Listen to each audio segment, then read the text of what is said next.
So what's good, Team G fam? It's your boy Ellen. I'm back with another reaction. How y'all feel? Welcome back to the channel. Salute. So listen, top 10 real people in history. Scarier than the devil. Now, I know the typical names that come to mind when you start thinking about this type of stuff. Who y'all think about? Right off the bat, names come to your mind. Wayne Gacy. He might be on this list. These are people I can think about. Wayne Gacy. What was my man? Ted Bundy.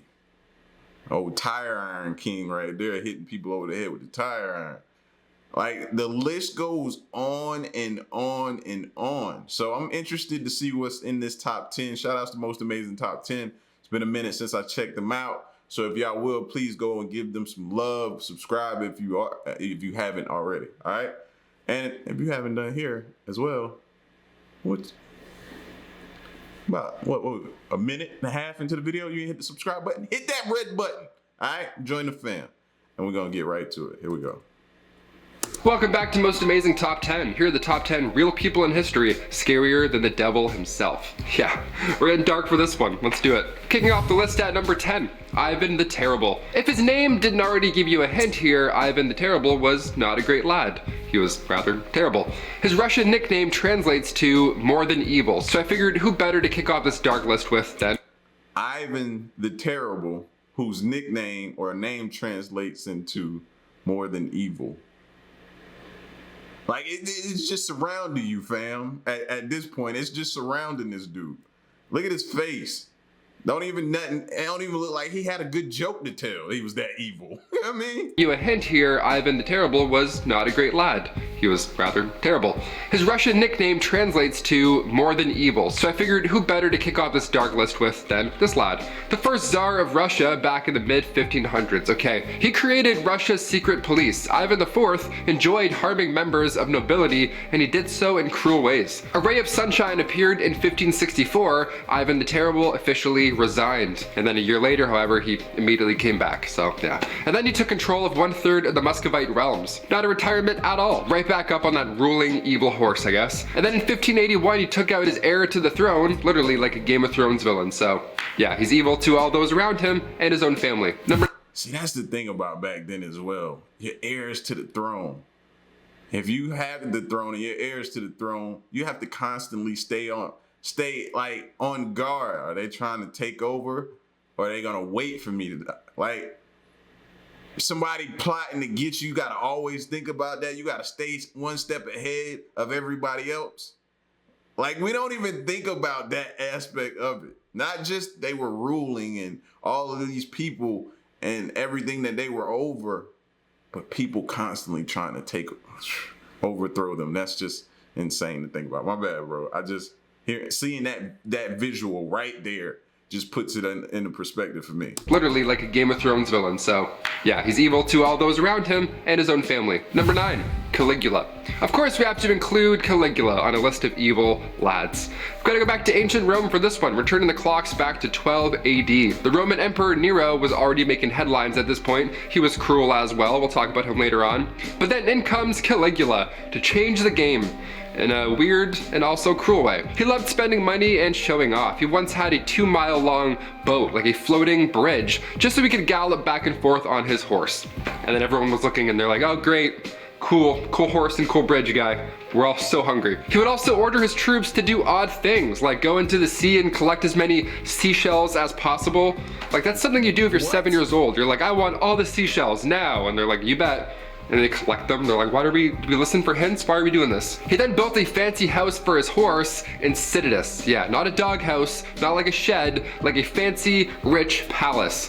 Why, you ask? Well, because Caligula was on his way to appointing said horse into the high office. Yeah, Caligula was taken out, sadly, before this officially was completed, but... You think so?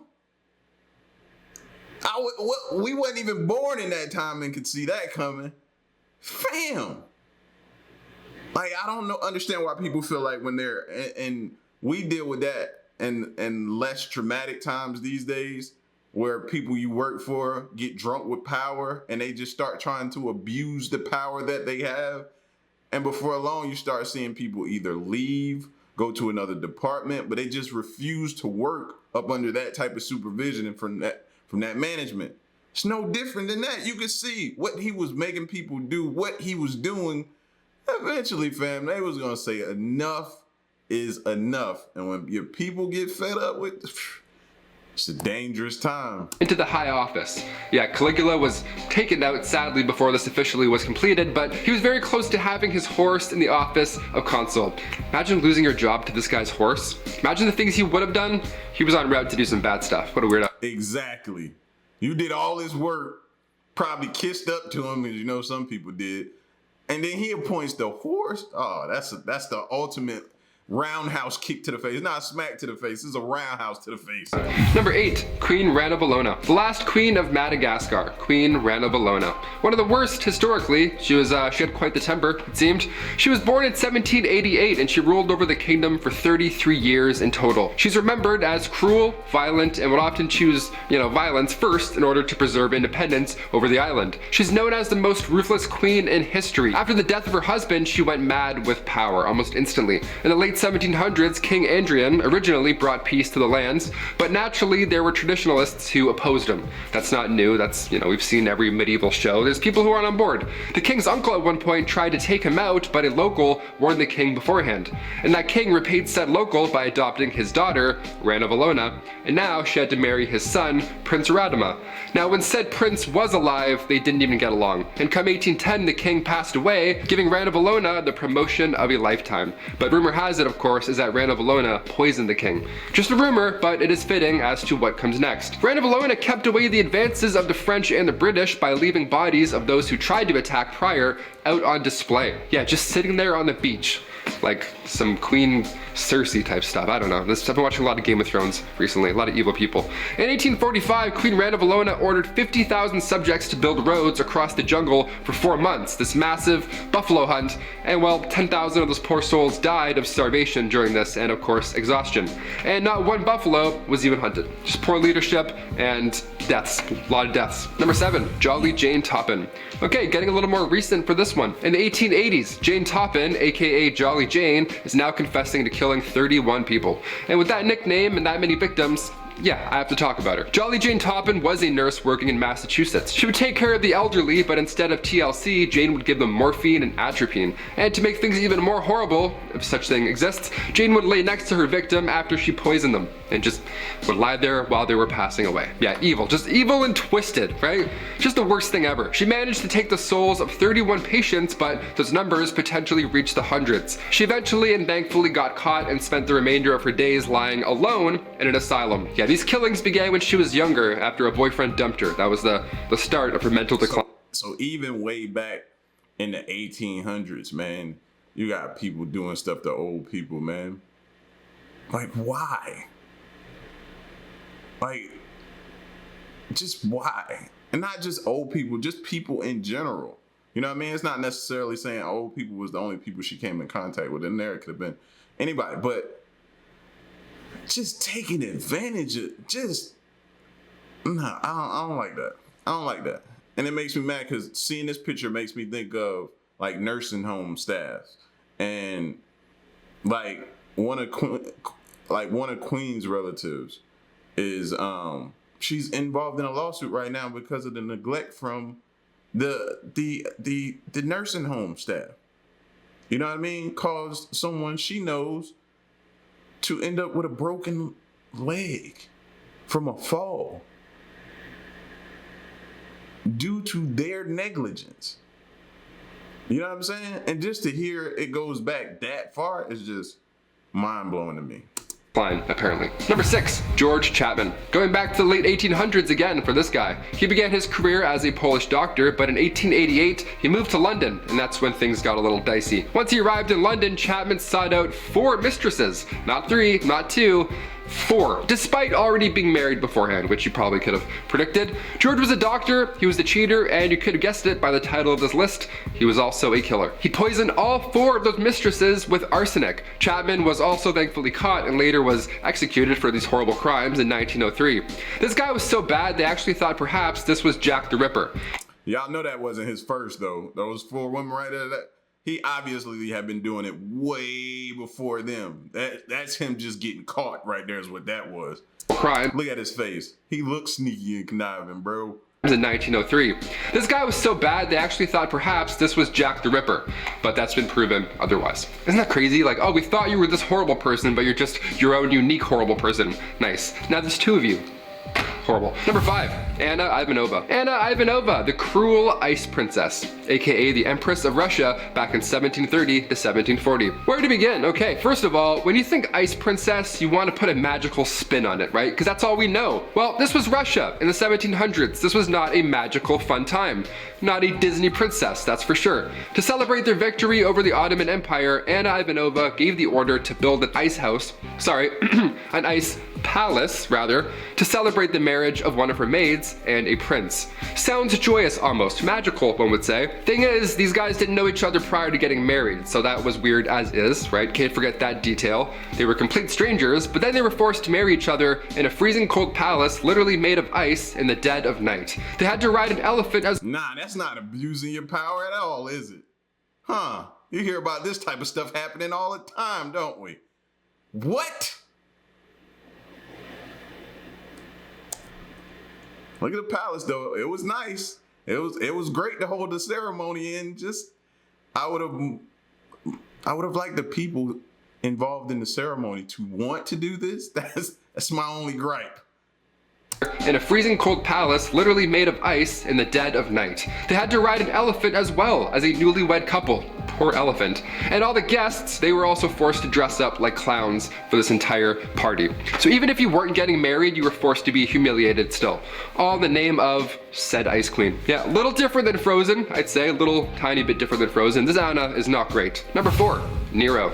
Yeah, we gotta mention Nero. If we're gonna talk smack about Caligula and his high horse, literally, we gotta include Nero. This was ancient Rome back in 68 CE. Nero Claudius Caesar Augustus Germanicus. He burned down Rome. That's pretty bad. That's memorable, I'd say. Dare I say, even more memorable than a horse palace. It's a messed up family, okay. Nero was heir of the Emperor Claudius, the 5th Roman emperor. He wiped out his entire family in horrible, different, unique ways, dare I say. And historically, it's believed that Nero lit the fire that burned down Rome. But he made it look like the Christians did it. Once all was lost in the empire, Nero took his own life. Yeah, just all bad. Just bad leadership, bad Caligula and his horse, Nero, everything's burning. Rome was not pleasant, not a pleasant time. They had aqueducts and horrible history. Number 3, H.H. Holmes. His fascination with medicine began at a young age. He used to perform fictional surgeries on his stuffed animals, always a red flag, awesome. H.H. went on to medical— Wait. Time out. That's more than a red flag. What? Oh, no. I gotta hear. I didn't hear what I thought. Fictional surgeries on his stuffed animals. Fascination with medicine began at a young age. He used to perform fictional surgeries on his stuffed animals, always— He did say that. It is true. That's what. See, this is when you gotta start looking at the parents and be like, I know good and well y'all saw that. Y'all saw him performing surgeries on his stuffed animals. And y'all didn't think that was quite odd? Like, a lot of this stuff could be solved early on if the parents that's looking at it and be like, yeah, we got him. Yeah, out of all our kids, we need to get him some help. Quick, fast, in a hurry. We need to get him seen about, because something about this just ain't right. Fam, in there doing surgeries on a stuffed animal. What did you think his life projected future was gonna be? What was he gonna be doing in the future? You would hope, he's gonna grow up and be a doctor. I see it now. But then you have to be also on the other side of that and say, all right, what other things could he possibly, or where else could this go? And yeah. With medicine began at a young age. He used to perform fictional surgeries on his stuffed animals, always a red flag, awesome. H.H. went on to medical school, and shortly after finishing, he began killing people in order to steal their property. He then built himself this massive, terrifying custom house that he had to build to include things like secret passages, trapdoors, soundproof rooms, doors that locked from the outside with like gas jets on the inside. He even had a kiln to cremate his bodies. Is he the devil? I would say worse than the devil. I'd rather make a deal deal with the devil, then meet H.H. Holmes any day, literally. Holmes gets close with women in order to take control of their finances and then later kill them, but he would also require his employees to fill out life insurance policies that named him as a beneficiary. Some of the bodies he even ended up selling to medical schools. Trifecta. Sheesh. Insurance. That just put it over the top right there. How gross is that? Eventually, he was found out, nice, he was caught, and then sentenced, of course, to death. Not nearly enough times. It isn't exactly known how many victims he had, but it's thought to be somewhere over 200. Number 2, Elizabeth Bathory. The Hungarian noblewoman was everything but. Yeah, back in the late 16th century and even in the early 17th century, Elizabeth would meet young peasants and ask them to come work at her castle, right? This is a good day for peasants. She promised them a high-paying job as a servant. That's a way better deal than being broke outside of the castle, so many times, if not all the time, these poor folk would come back with her. When they arrived to the castle, that's when things would change. That's when the tone would kind of shift. She would then brutally harm them. She would trap them, torture them, really just all the worst of the worst. And then finally, once she... Wait, is that a picture of her just swimming in their blood? Is that what that's supposed to be?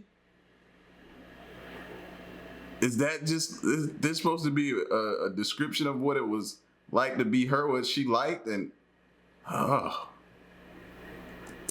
When they arrived to the castle, that's when things would change. That's when the tone would kind of shift. She would then brutally harm them. She would trap them, torture them, really just all the worst of the worst. And then finally, once she was bored or ready for the next house guest to arrive, she would finish them off. The number of fatalities here is somewhere around 80 peasants, but historically that number has also gone up to 600 in some accounts. So 80 to 600. That's similar to a serial killer though. Because in her mind, she probably justified, oh, they're peasants, they're broke, they this, that, and the third. And you know, serial killers, they'd be like, oh, these are sex workers and this, that, and the third. These are women of the evening. These people are doing illegal things. They always find a way to justify what they're trying to do. You know what I'm saying? Or the wrong they're doing. They try to justify it in that. Has also gone up to 600 in some accounts. So 80 to 600. Okay, come 1611, things changed. She was locked up in her own castle with barely any sunlight, nice. She was feeling the weight of her actions. Hopefully she was learning a few lessons here, but 4 years later in 1614, she passed away. Yeah, next to Vlad the Impaler, she's been a large inspiration behind Bram Stoker's Dracula. Yeah, that's bad. That's really bad. Number 1, Mao Zedong. Okay, getting into some pretty high numbers here. The dictator of China from 1943 to 1976. Mao Zedong. He had this vision one day that China would be the superpower, the super country, and in order to do so, he tried to reshape China's economy and turn it into an industrial one. From 1958 to 1962, the Great Leap Forward policy ended up leading to the deaths of around 45 million people. This makes the Great Chinese Famine the largest in human history. Again, this is also an estimate. The deaths were somewhere around 30 to 60 million. That feels like the number 1 to me. I don't know. I'd say that's the number 1. Can't really rate evil and bad, but definitely can't put that at number 8, kill me. Those are the top 10 real people in history scarier than the devil. Obviously, there's so much more, people I didn't talk about. How do you even rank something like this? I'm doing my best. But if you want a part 2, I'll continue to do so. Let's do it. I've been Taylor McWaters, and we'll see you next time. And then in 1581, he took out his heir to the throne. Hair? I would say hair. I was gonna burger. I didn't even know they had bloopers at the end. But I was like, maybe I'll throw up. This one's horrible. How much time do I have left? So I'm like, hoo-wee. Sheesh, man. Just think about, sometimes you be like, man, you be feeling down on yourself. And you think about being born in some of those times and what some of those people had to go through, man. Yeah. You'll find a newfound respect for your life, bro. And just take a video like this to put things in perspective of what people were going through. Forced marriages like that. Now, that's not the first time we've heard of that, you know? But the way the build up to that one was, oh, we're going to celebrate. Her idea of celebration was to force people into a marriage. That's insane. How does your brain even compute that to come out of your mouth? Or develop or drum up that idea? That's the scary part. So, but this was top 10 real people in history, scarier than the devil. Like after hearing about some of these people, you're just willing to just give me the. I'll shake his hand. I'll talk to him. He can't be worse than that. You know what I'm saying? But y'all get at me in the comment section, man. Let me know what you think, and stick around and stay tuned. Till next one, I'm gone. Peace.